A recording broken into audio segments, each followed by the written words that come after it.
This video contains spoilers. You might want to view the series in question before watching this review. So, we meet again. Stop right where you are! Our only chance is to throw our combined solar powers. I have created a perfect warrior. We're trapped in some kind of force field. Oh, my God! The terror of the planet! Why have you brought us here? Let the battle begin, Your Highness. The galaxy trail at your service. The baby needs a spanking.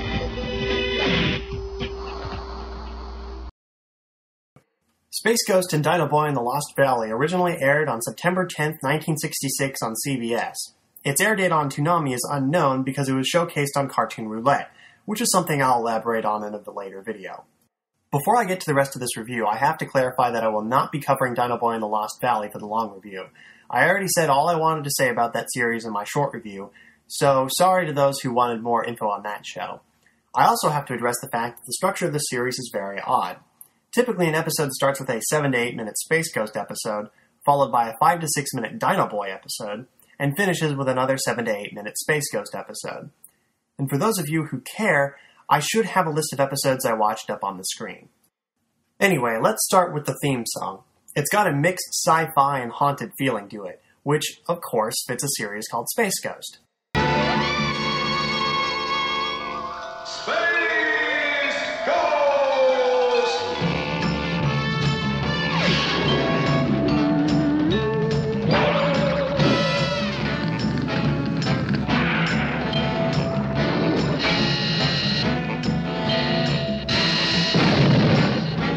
Overall, it's an alright theme, but not too memorable or catchy.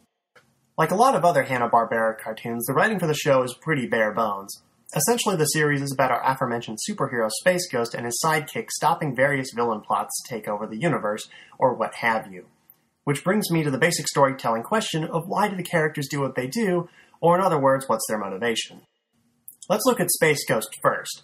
Contrary to popular modern-day superhero storytelling, we get no origin story for Space Ghost at all.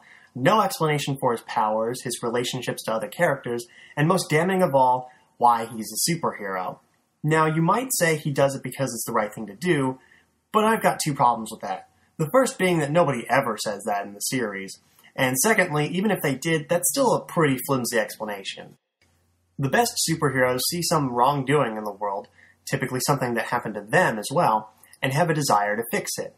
The death of Batman's parents, Uncle Ben dying, Superman learning of his apocalyptic heritage, Iron Man seeing how his inventions were being used, all examples of good character motivations to put on a costume and fight crime.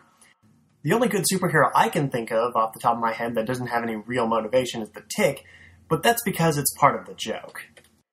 Moving on, we have the villains of the series.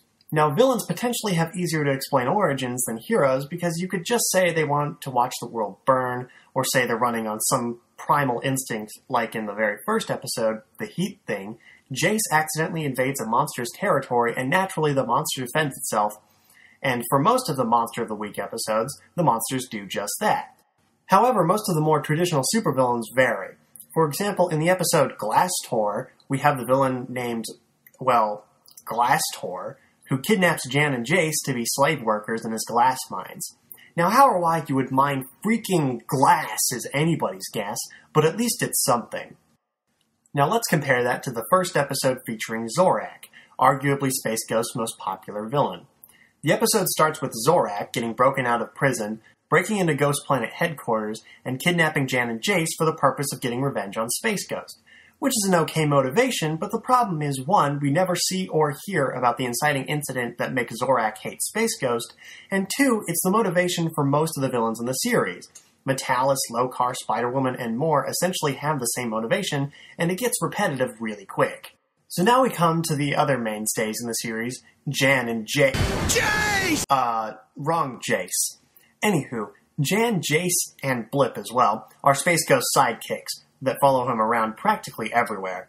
They don't have any motivation that's ever shown or told to us either, and their main function in the series is to get kidnapped so Space Ghost has to go to save their sorry butts. Blip takes exception from this half the time and totally makes up for it, as he's nearly as productive as Space Ghost when it comes to dealing with supervillains. Over my planet, justice One blast of my neutron ray, and you'll be ashes, Space Ghost. Just for fun, since we've got time to kill, let's look at one of the episodes in the series that gives us one of Space Ghost's most iconic villains, the Ovens of Moltar. We start with an opening shot of a glowing planet that I presume is having a rave? Oh God! Apparently, it's actually a molten planet whose only inhabitant is Moltar, the Molten Man. In a few moments, I, Moltar of the Molten Planet, will be in command of the most fantastic army ever devised by genius. Now, to test the molds, out of which will come my mighty molten men. Dude likes his alliteration. So far, a complete success. I have created molten life. You will obey only my orders. For your first test, you will pilot this molten rocket ship into space. If my molten men and ships survive the temperatures of space, the entire universe will bend to the power of Moltar. There is so many problems with that plan, but apparently in the Space Ghost universe, the laws of physics are drastically different from our own, so that sentries and rockets powered by heat work in the cold vacuum of space. Whatever. During their test run, Moltar discovers a rogue spaceship, which just so happens to be piloted by Jan and Jace, and decides to test his weapon capabilities. Head for cover, Jace! Right, Jen. After trying, and failing, to avoid the sentry, Jan and Jace decide to call Space Ghost. When he arrives, Moltar decides to test out the rest of his fleet on Space Ghost.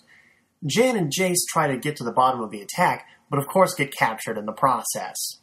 Space Ghost loses the rest of Moltar's fleet and finds Jan and Jace, only for them all to get captured again. Space Ghost blasts out, allowing for a swift escape, but unfortunately has him pulling a Samus Aran, blowing up the whole planet, and presumably Moltar as well. Well, that takes care of the molten planet. And Moltar. We hope. Come on, everybody. Let's jet for home.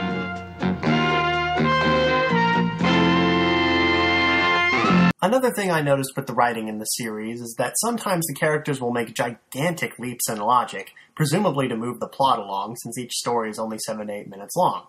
My favorite of these logic leaps is in the episode The Energy Monster, where Jace contacts Space Ghost to help him out since there's a giant energy monster coming after him.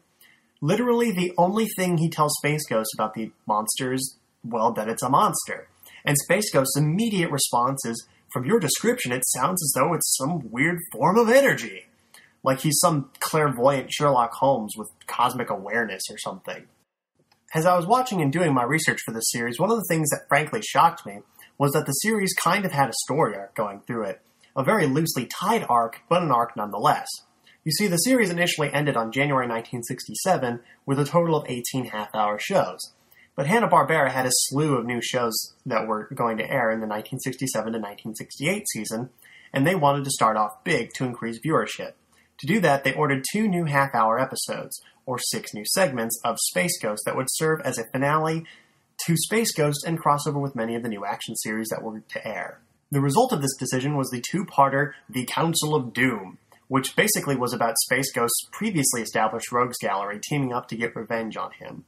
The council included Metalis, Spider-Woman, Creature King, Brock it is then? And our last 2 members, Zorak, with our old friend, the newly renamed and redesigned Moltar. Now, while an event like this is commonplace in modern-day cartoons, for the time this kind of stuff almost never happened, and most of Hanna-Barbera's shows didn't get proper finales, so it's nice to see Space Ghost get one. I mentioned earlier that there were crossovers between this arc and the new Hanna-Barbera shows. Even though I didn't care for it too much, I would have liked a crossover between Space Ghost and Dino Boy, just for the novelty of it. Anyway, the shows that did cross over with Space Ghost are all series that I just so happened to have to review for this retrospective. Yay! Those series would be Mighty Mightor, Moby Dick, yes, there was a cartoon of that, The Herculoids, and Shazam. It may seem that I'm negative on this series, and I am, But the one major positive I can give it is its animation and design, as there's very few animation hiccups that I noticed, and legendary comic artist Alex Toth did the designs. After doing some digging around of Toth's designs for other series and comics, I gotta say my favorite designs of his are his Space Ghost designs. They're very simple and memorable, and sometimes that's really all you need. Overall, Space Ghost and Dino Boy in the Lost Valley have their problems, but are at least memorable. I give the series a 6 out of 10. You can get the series on DVD, and despite my score, I highly recommend it, because it comes with the documentary The Life and Art of Alex Toth, which is really cool if you're into that sort of thing. Next time on the Toonami Retrospective, we'll be taking a look at a series that didn't air on Toonami, but was instrumental in its inception. I'm of course talking about Space Ghost Coast to Coast. Thanks for watching.